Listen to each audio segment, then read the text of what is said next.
What is up? What is up, everyone? Orange and blue today. Cecil, Lammey, Andrew Mason with report card time. I have a feeling, Mace, your report cards were much better than mine. Really? Why do you say that?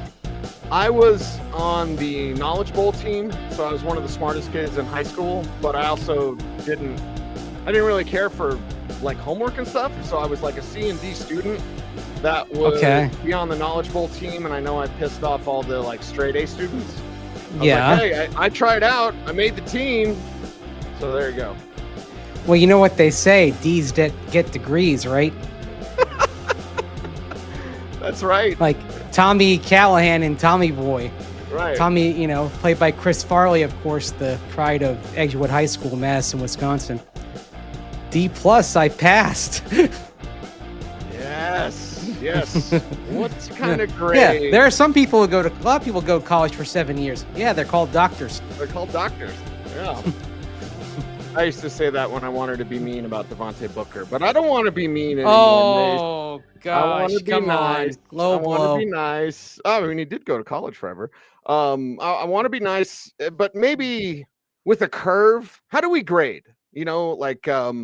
I think it's with a curve here for the Denver Broncos. Yeah. We're going to do the offense today, do the defense tomorrow, do special teams on Friday.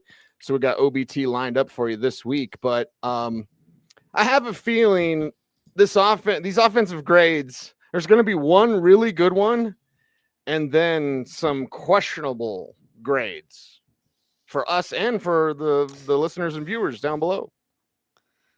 I think that's a good way of putting it. Like, I mean, for me, I think on balance, these grades, they're going to be somewhere in the middle of the curve here. Okay. I'll say this. I don't have any Fs. Okay. I'll start there. Okay. There's nothing on offense getting a failing grade, although we'll get to one position group that really needs to step up its game. But I think you can kind of figure out which one that is. Oh yeah, might be the second one we talk about today. But we're going to start with Bo Nix, and I think this is a very interesting conversation. If you'll allow me, Mace, I'll go ahead and put up my grade for Bo Nix first, because the fourth quarter comebacks mean a lot.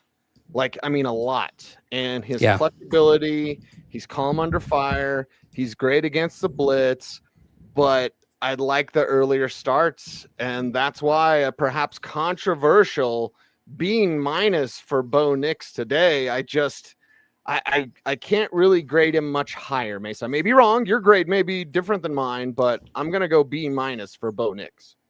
I mean, we're going to weigh certain things greater. The fourth quarter and the comebacks, basically we sort of say that's like your final exam in every game, right? Right. So you're going to weigh that a little more than the rest of it. But even then, let's say the fourth quarter and the comeback is the final exam. What is that? It's 40% of the grade and the rest is 60%. Mm-hmm.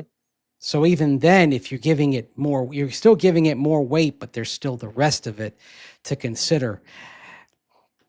And then, of course, you have to take into account the, overall numbers as well. I mean, I'm sitting here and I'm looking at, there's QBR, for example.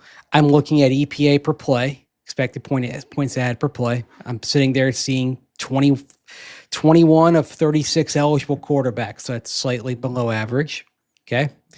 I'm looking at success rate, there are other factors involved, and there are obviously drop passes that come into play as well. Yes. But dropped passes don't account for being 33rd of 36. Okay. The drop passes in success rate, if you put those in, those would only take him to about 27th, 26th in success rate. So there's still the inconsistency there. We've talked about the deep ball inaccuracy, that he's gone from one of the most accurate deep ball throwers in the NFL last year per next gen stats to one of the least accurate. So, I mean, Cecil, I've got the same grade as you, Whoa. B-. Okay. Yes. All right. Okay, good. And good. But this is basically saying, Bo, you're getting an A. Probably, right. Bo, you're probably getting an A plus for what you're doing close and late. But the rest of it, you're probably talking somewhere in the Tommy Callahan D plus range. I mean, D's get degrees. Yeah. Did D's get you Super Bowls? When it counts, under the blitz, in the red but that's zone. That's where it comes down to. It's a B- in the end. Yes. Right. So if it's a D plus and everything else, and it's an A plus and all the stuff that is really critical, we have to take the average. And right now, I can't give Bo Nix a safe B. The chat room's fired up. They're like solid B. Some people are already mad at us, saying like it's way too low, way too low. Come talk to me. Sorry, I mean, yeah, I'm sorry. I can't ignore the rest of the work. Okay, I mean, everyone felt good about the result of the Giants game, but I'll just tell you, in the locker room, as exultant as guys were in the locker room that day, and then a few days later, you heard it in the locker room that day. You heard it 3 days later. Like, we can't get away with this very often. Like, we can't keep doing this. That's what players were saying. And even Bo Nix understands that as well. So, that's the type of game where you're saying, okay, they pulled a fast one, and then they go to Houston and they pull another fast one. And even against the Chiefs last Sunday, the first half, I mean, the thing that you had in the first half was you didn't have big mistakes, but you didn't have much going particularly well early on in that game. Remember, in the first half, you had 2 scoring drives, and one of them you didn't even get a first down. Like, you had that first field goal drive to start that was waylaid by a very curious Sean Payton play call that sapped the momentum. And then after that, Bupkus. Yep. So, yep. Just got to call it like we see it, man. We believe in Bo. And B- for Bo. Yeah. Hey, B- is still, got a B on it. So it's above average. Okay. Remember, C is average. So we're saying B-, we're saying above average here. I think that's actually pretty fair to give Bo Nix a grade that is above average based on weighing what he's doing close and late. Because if you took a lot of the other metrics, you'd probably come out and say, okay, like probably on balance, a little bit below average here. If you're looking at it that way. And certainly the first 3 quarters of games over the course of the season, Bo Nix, if you took the first 3 quarters and just said these are his numbers, you'd have a below average quarterback. Before we get to running backs, just super quick, because it's like everybody's hot take, our quarterback wins a stat. No, QB wins are not a stat.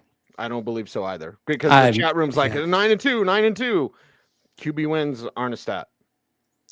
There are too many factors that go into deciding the success or failure in a football game to put QB wins as a stat. And here's one example of many was the game at Arrowhead Stadium last year. Should that have been considered a loss for Bo Nix? Right, exactly. I mean, the difference between a win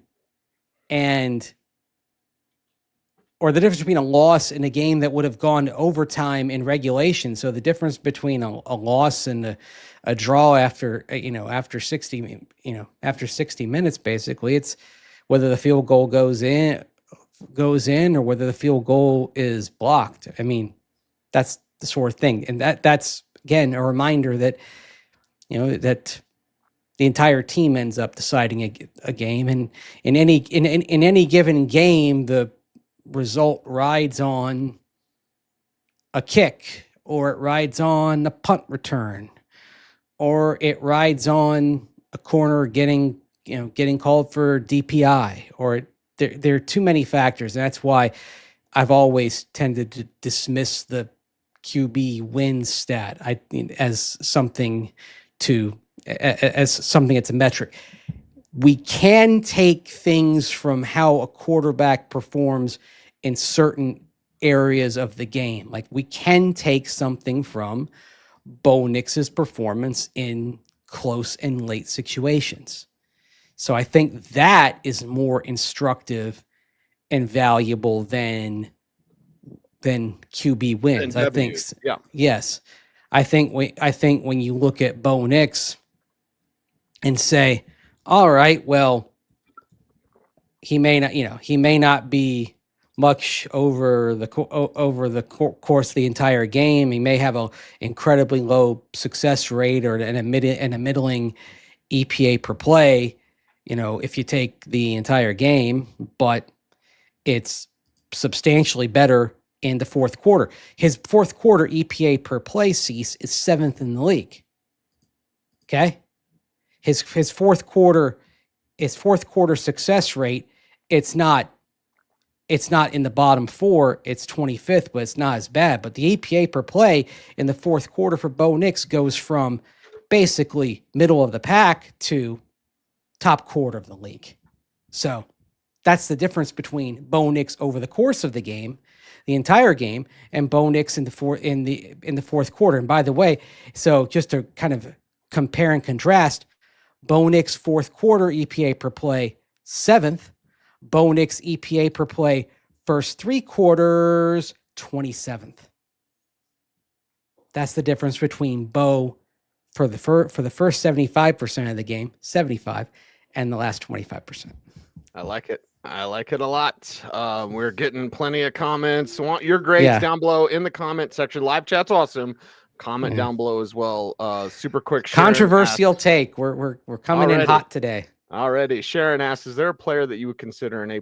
Wait till we get to the end, because there's one for me, and I'm sure there's one for Mace. And we're going to do position groups. So to the running back position group, Mace, and this is one, it's like, man, if JK was healthy, do we have to give 2 grades here?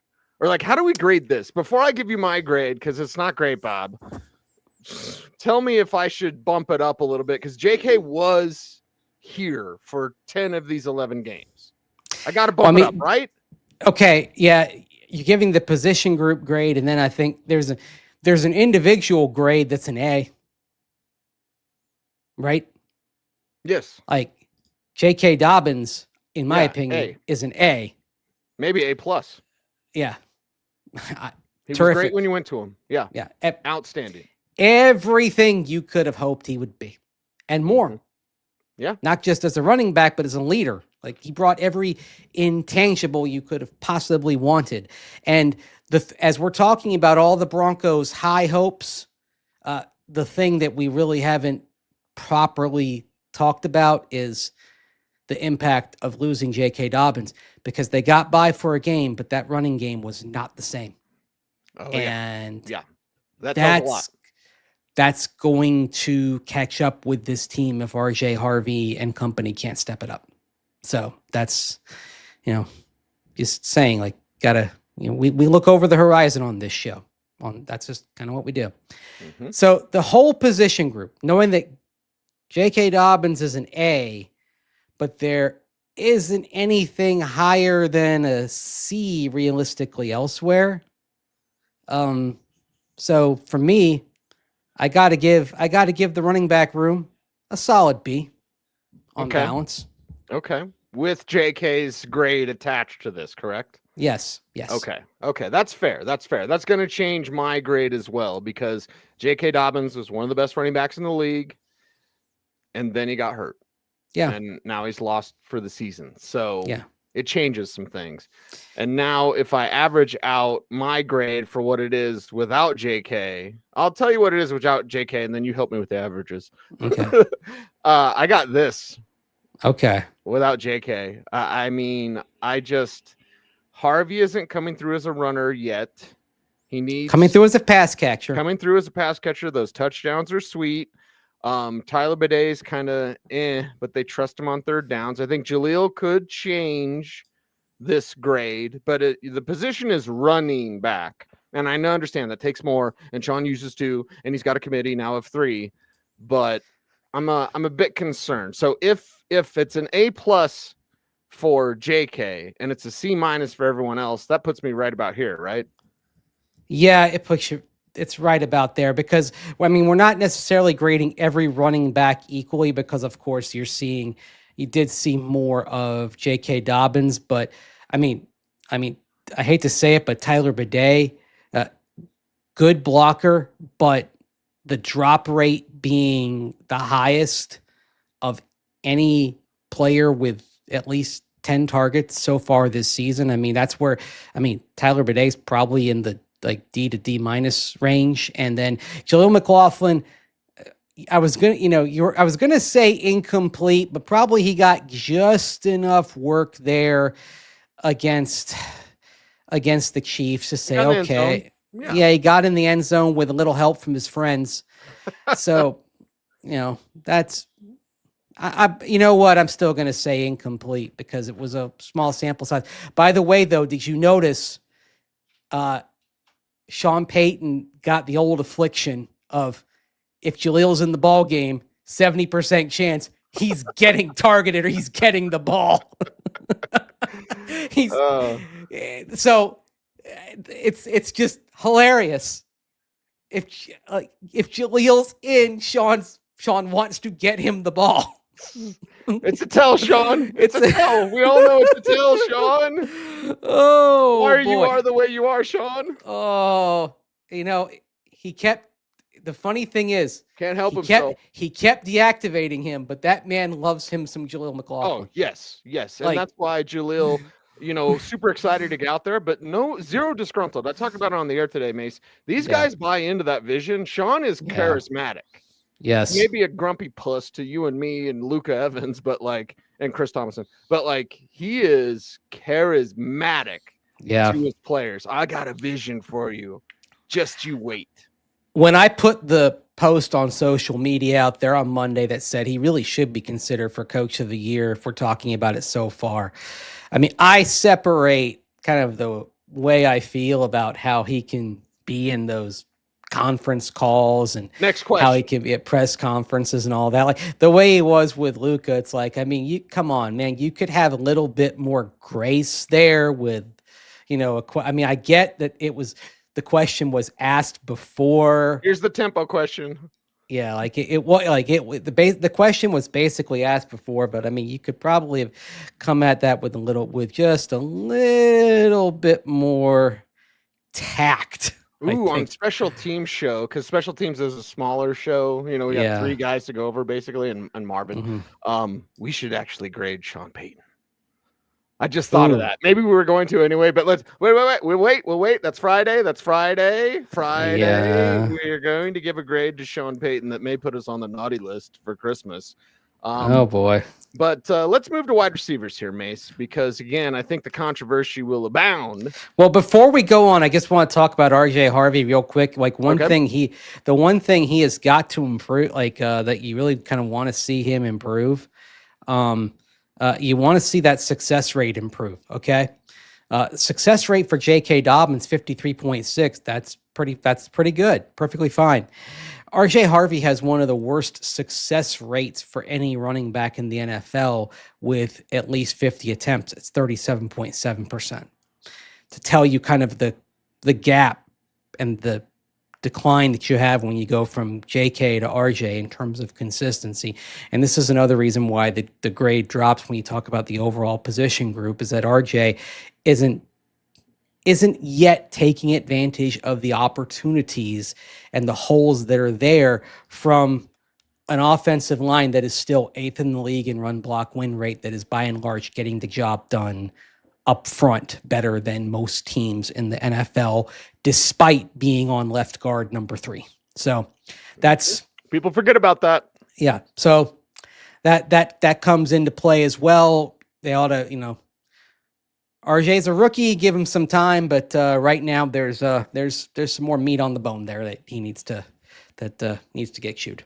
So. There's some concerns. Let's do this since we're about halfway through today's show. It's going to be a big one, everybody. Yeah. Orange and blue today, Cecil, Lammey, Andrew Mason. Before we get to wide receivers, tight ends, and O-line, let's hear a word from our sponsor. Today's episode of Orange and Blue Today is presented by Ramos Law, the official injury law firm partner of the Denver Broncos. Ramos Law was founded by Dr. Joseph Ramos, an attorney and ER doctor, to provide exceptional care to those injured in accidents. With a unique understanding of both medicine and law, the Ramos Law team is built to fight for you every step of the way. Experience the Ramos Law difference. Contact them today at ramoslaw.com. All right, Mace, wide receivers, you want to kick this thing off? Yeah, I mean, this is an interesting group to talk about because you have Courtland Sutton basically kind of doing his usual thing so far this year. He's got 649 yards. He's on pace. He's on a typical pace for him. The drop rate has been higher than you'd like. It's it's below average. He's on the lower end of the spectrum in terms of receivers, so the negative side of that. So that's something of a concern, but he's having a pretty typical Courtland Sutton season. Troy Franklin, he's better. He's pretty clearly the wide receiver 2 in this offense. They are trying to make it happen for him, particularly deep. He's actually ceased leading the team in targets. Yep. He's been targeted 81 times, Courtland Sutton 74 times. So, and he actually has one more reception than Courtland Sutton, but Courtland Sutton has 140 more yards than Troy Franklin, because remember, while Franklin does get some of those deep shots, he's also getting a lot of those screens that go nowhere, and that's dropping his average considerably. Oh, yes. So it hurts. Yeah. So I'm disappointed in how they're using Marvin Mims Jr. so far this year. I feel like that, and I feel like that's less on Marvin and more on the usage of him. There's more there as a receiver. We saw it in training camp, and he can still be a great returner, and he can still be a guy you run on a jet sweep, but let him run routes. Yeah. Let him get open, and maybe some of those deep shots for Troy should actually be for Marvin because he's scarier. Yeah. Marvin Mims Jr. should not be sitting here with 234 receiving yards after 11 games. No. And he shouldn't be averaging. He should not be averaging 2 catches a game. And by the way, he has 8 rushing attempts. So he's got 30 touches in 11 games. He's not even averaging 3 touches a game on offense. That's wrong. I'm sorry. That's a tactical failure, right? Or he's played 9 games. So my bad. He's averaging about 3 2/3 touches a game in those 9 games. That's 3.7 touches a game. He should be averaging at least 5 touches a game, minimum. Combined, yeah. I'm saying minimum, and ideally it's like 3 receptions, 2 rushing attempts, or vice versa. Yeah. Should be a minimum of 5 touches a game, which if you played 17 games would be 85 touches in a season, minimum. Perfect. So 3.7 touches a game. That's unacceptable for Marvin Mims Jr. Pat Bryant, it's for a rookie 3rd round pick. He's got 231 yards on 15 catches. Believe it or not, that puts him on pace for a pretty typical season for a 3rd round rookie. When you're talking about him probably being somewhere in that 300 to 400 yard range by the end of the year, that's a pretty an average to above average season for a 3rd round rookie. So Pat Bryant, I would describe as being on schedule, probably ahead of schedule as a blocker and starting to earn more touches. And I would say what we saw Sunday in terms of how they used Lil Jordan Humphrey coming in immediately, that probably was a promising sign for Pat Bryant going forward, because Humphrey was out there for 9 offensive snaps. Pat Bryant was still out there for 35 offensive snaps. And of course, they parted ways with Trent Sherfield, and they promoted Reese Taylor from the practice squad. So Reese Taylor, he provides depth at cornerback, but the big reason why they promoted Reese Taylor was special team snaps. So effectively, Reese Taylor is taking Trent Sherfield's spot on special teams for the most part. Lil Jordan Humphrey plays minimal special teams. He had 1 special team snap. So Reese Taylor takes Sherfield's spot on special teams, and Lil Jordan is taking Sherfield snaps on offense. He's not taking them from Pat Bryant. So that is a good sign to kind of assuage my concerns about the use of Lil Jordan Humphrey. But all that leads up to a grade. What grade are we giving this group, where Courtland Sutton has a little bit of a concerning drop rate, but a solid season? Troy Franklin, he has a few more drops than you'd like, but he came up with the big catch, and he's had some big moments. Right. Marvin Mims Jr. underused. Trent Sherfield didn't make it translate from preseason to the regular season, and the Broncos said hasta la vista after 10 games. I don't know about you, Cease, but I gotta say on balance here, this is I'm giving this, and I'm probably being generous here, I'm giving it a B-. Okay. I'm again disappointed in the underuse with Marvin Mims Jr., but Troy Franklin's progress, Courtland Sutton having a typical Courtland Sutton season, Pat Bryant's growth, there's enough positives here for me to put this on the slightly above average side of the scale. We're not too far off, Mace. As we were discussing wide receivers, and I'm listening to you and adjusting, I'm like, okay, should I move mine down a little bit, because I'm at a rock solid B. I think this is like when you really like the student, but the student hasn't done the best work, because I flipping love Courtland Sutton. I love Pat Bryant. I love Marvin Mims. Troy's all right by my book. A little bit over-targeted in my opinion, but I was like, okay, I really like these guys. Yeah. Maybe the coaching staff should use them a little differently. Yeah. My opinion. Yeah. So we're not too far off. Maybe that comes into our special teams and coaching show. Friday's going to be hot. Yeah. Yeah. It's going to be interesting, because I almost want to give Sean Payton 2 grades. I want to give him the head coach grade and the offensive play caller grade. Let's do it. It's our show. We can do anything, right? You can have whatever you like, Andrew Mason. Because we had a tight end here in Denver. Oof. It just hasn't worked with Evan Engram. I'm sorry. I know a couple of weeks ago, somebody on YouTube called me like an Engram hater. You'll be all right. I'll be all right. I want so much more from Evan Engram, and for whatever reason, him and Bo lack chemistry. Ingram's not the player he used to be. He's not the Joker. And it's just, this position is not going to get a real good grade. Probably better than some people think from me, but like, I'm pretty down on tight end, man. I wish it was different here. And I think this signals it's tight end in the first round next year. Yeah, I mean, Evan Engram is looking at his worst drop rate in 5 years. Ugh. Yeah. And he's staring at one of the worst drop rates in the NFL. We'll go through the group. Well, just go through the group here on some of the other things. I mentioned, of course, Engram's drop rate. Nate Adkins, before he got injured, having a great run blocking season. That's the main thing he brings to the room right now.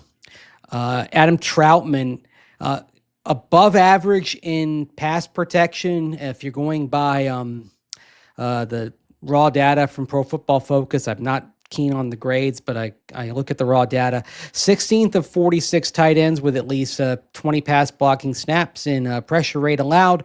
The only negative there is he had a couple of holding penalties as well. Right. So that's a strike against him. But by and large, he's still had an above average season in pass pro, and he's been what you expect as a pass catcher. You're not expecting a huge amount from him, but when he gets the ball, if you give him some space, he can turn upfield and get a few yards for you. 11 catches, 93 yards, 1 touchdown. And then, of course, he has the very passionate defense of Bo Nix against Dragon Slayer 69 and all the other online haters. So, no matter what, Adam Troutman is going to be remembered in Broncos history for one of the greatest quotes in Broncos history. So, no doubt. No question there. 7-Eleven tweeting back. Yeah. Yes, and then of course Mercedes Lewis they bring in, and great story with too many penalties. Yeah, in such a brief time. So such a nice man, and what a great story. But you didn't want that when you got Mercedes Lewis. So what grade are you going with, Cecil? A very generous C-. It might as well be a D+. I mean, it's just. Man, it hurts, man. It hurts. I wish it was better. And yes, like Beavis in our chat room, I'm still bitter about ignoring tight end in this draft. Don't give me Caleb Lohner. That's a garage project. I'm talking about a real tight end. Harold Fannin, real tight end. Orlando Gadsden, real tight end.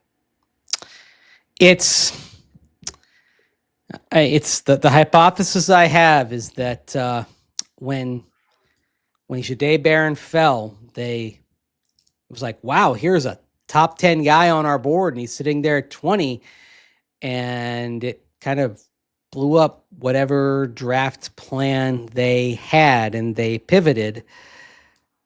And at that point, everything sort of cascaded from there, led to a series of decisions that included not getting a tight end, not having enough draft capital. I mean, I guess, wish they'd liked Rondé Gadsden a little bit more, because that would have made sense in the middle rounds. But Harold Fanning Jr. would have made a lot of sense. I'm trying to decide whether I feel benevolent here, and I think I'm going to be like you. I'm going to be benevolent and say C-. But I mean, it's very it could easily be a D+ here on this, because it hasn't been a good group. And when you're looking at position groups to address in the off season, tight end's going to be pretty high. Unfortunately, the tight end class in this year's draft, it's not nearly as deep. We're going to be talking about Kenyon Sadiq and a little more of Kenyon Sadiq while we're at it. So and that's about it. So when we're talking about guys this year. Guys who can come in and help you right away. Now. Yeah, you're probably looking at Sadiq, and the way the Broncos are trending in where they're going to be picking, they're probably going to have to trade up in order to get Kenyon Sadiq. So, I mean, well, look at where they are in the waiver process with good old Brandon Cooks waive today. It's like, can the Broncos get him? They're 32 on waivers. Yeah. They're not getting him. Yeah, because we're now at the point of the year where the guys who are vested veterans, when they get cut, go through waivers, because we're after the trade deadline now. So it's no longer the process of they get released and you can say, okay, they're coming back. So we go to a different standard. I mean, I can't help but wonder if maybe the play should have been to sacrifice next year's first round pick to move up and try to get Tyler Warren.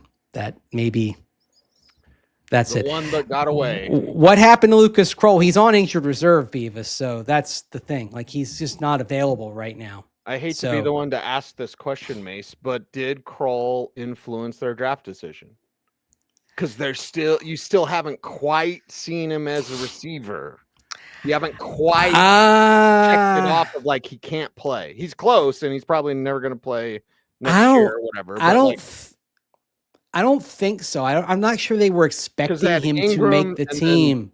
Kroll is the backup Engram, basically the backup move. Yeah, but I think they were expecting to slip Kroll through the practice squad and have him be the backup pass catcher there, but he played so well in the preseason and training camp that they felt like, okay, we have to keep him. We can't expose him.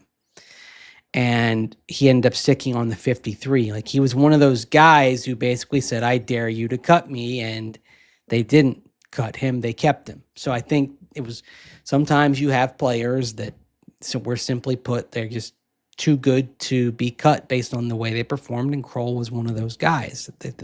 And they did need him around because they need a backup pass catcher at Evan Engram. And then, of course, he got injured in practice. So, all right. Let's finish on a good one. This one's going to make us all smile because I flipping love this offensive line.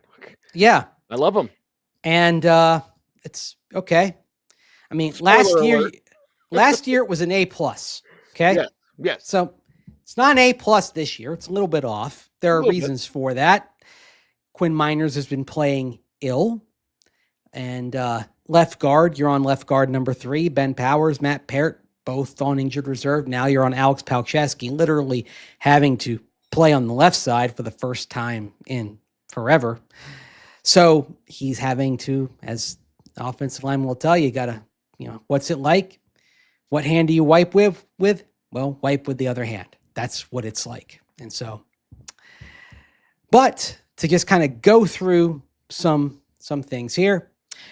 Broncos offensive line, they're 4th in the league in pass block win rate, 8th in the league in run block win rate per ESPN Analytics. Garrett Bowles, 7th in the league in pass block win rate. Mike McGlinchey, 12th in the league in pass block win rate. Those are among tackles. So you're talking 64 starting offensive tackles. Both Bowlesy and McGlinchey in the top 12. Among 72 interior, and among 72 guards with at least 150 pass block snaps. Ben Powers, 6th in pressure rate allowed 0 sacks. That's Pro Football Focus data. Quinn Miners, he's 15th in pass pro pressure rate, according to Pro Football Focus data. Luke Wattenberg, by the way, 7th in pressure rate, 4th in hit rate allowed among centers. So there's some good things going on. Basically, I gave you something to hang your hat on. Again, Quinn Miners hasn't been quite at the same level, but there's a reason for that. He's gamely playing through it. But this is still the unit that sets the tempo on the offense. This is still arguably the best overall unit on the team. I'd say arguably because you have to consider, I'd say edge is the best overall unit on the team right now. And D-line's right there, but O-line's the best unit on the offense. So a little bit off from last year, but this is still an A- group having a very, very good season up front. And would not all surprise me if Garrett Bowles is in the all-pro conversation by the end of the year. I think it'd be fantastic. I've got a little bit better of a grade at a regular A. Maybe it's because I love Frank Crum, but I think the depth has been tested. And because of that and how great Palcho is, Palcho's a starter. He's a starter. Like, if everyone's healthy and Palcho's not starting for this team, he could start for, 31 other teams. So I really appreciate how the depth has responded. And, again, the development of guys like Frank Crum, jumbo package. I'm going to give him an A there. Yeah. I mean, it's not natural for Palcho on the left side. I mean, right's still kind of where he's most comfortable, but it says a lot about him that he's managed to be as effective as he is going into what's still kind of an uncomfortable spot for him. And that was something they recognized, that Sean Payton and Zach Strief recognized when they reshuffled how they did depth on the offensive line last year. It was, kind of swing tackle, this, that. This year it was straight up Matt Parrott's your left side backup, and Alex Palczewski is your right side backup. So that's why Parrott went in at left guard for Ben Powers. If it had been Quinn Miners going down, it would have been Palcho going in. And then, unfortunately, Parrott quickly succumbed, and then they had to go to the second contingency plan. But Palcho's held his own, no doubt. It would have been interesting if Parrott had gotten back, say, last week, to see what the Broncos would have done if Parrott, came back before Ben Powers returned, if they would have put him back in the lineup, or if they would have kept Palkshow in there at left guard, because Palkshow, like I said, has made a pretty decent acquittal of himself. Yes, he has. So what are your grades? Let us know. Again, live chat is awesome. We appreciate you all. Here's what I give the live chat and our Orange and Blue Today audience. You all get an A+ because we choose you. You're such a softie. Yeah. You're such a softie. We're in the teacher's lounge. You're smoking heaters and drinking coffee, and I'm like, sipping a chai latte, right? And you're like, you're such a softie. Do you have a raspy voice? Like, if you're a teacher, are you like, yeah, I had to grade these papers today? No, I thought you were going to say like Edna Krabappel on The Simpsons, just completely That's what jaded. I was thinking. Yeah. Are you going to be Krabappel? Happy hour in the teacher's lounge. Just a sec, and then you just write B on every paper and then leave. Awesome! It's incredible. Like the way they skewered the education on The Simpsons. Like, there's one episode where all the teachers' editions get stolen, and all of a sudden it just grinds the school to a halt. Like, the teachers can't do anything without the teachers' editions. Like, that's, and like one teacher gets so stressed out he quits and leaves. Teachers, we love you. We appreciate you because you remember the good ones. That's for sure. Yes. I'll shout out my favorite teacher just because it's our show, Mace. Mr. Healy. Yeah. Mr. Healy up there at Pawnee High School. English, history, and two of my favorite subjects are English and history. Plus, he watched Saturday Night Live, which was a thing back in the 90s. Yes. And we all could quote Saturday Night Live with him. Yeah. Which was funny for high schoolers of like, oh, our teacher knows our language. So. Yeah, I remember the good teachers. I also remember there was a science teacher in 7th grade, Miss Reynolds, at middle school. So anyway, the tests were all multiple choice. And she'd basically do a test prep, and the answers would all be the same in the prep as they were, or the test as they were in the prep, right down to A, B, D, C, that kind of whatever. And so the kids figured this out, and they would just memorize A, C, B, D, whatever. Me, I still kind of just went through it and knew all the answers, right? Like, I didn't figure that out for a while because I was just oblivious. And then she decided to change it up. And all of a sudden, I got a perfectly fine grade. Everyone else got a 15% or a 20%. Woo. Oh gosh, that was funny. Yes. So send us, let us know in the comments section down below your grade for the Broncos offense. I think T-Dog asked about special teams. Friday is special teams. There's a special team show coming. Yes, there's a coaching show. Yeah, if we did them all 3 in one, this show would be like 2 hours long, which I know some of y'all would like, but we got to go. And actually, I got to go. We are up against it, so we are here for you, Mace. But make sure to look out Thursday, defensive show. Friday, special teams and coaches show. We're going to grade them all. What are your grades? Drop them in the comments below. And also, Mace, help us out on YouTube. How they do that, Cecil? Like, comment, share, subscribe, and hit that notification bell so that you never miss vid. That's right. Andrew Mason, Cecil Lammey. Mace is at Mace Denver on all the socials. I'm at Cecil Lammey. OBT is a BFD. Thanks for watching, everybody. Stay tuned, and would you please stay frosty?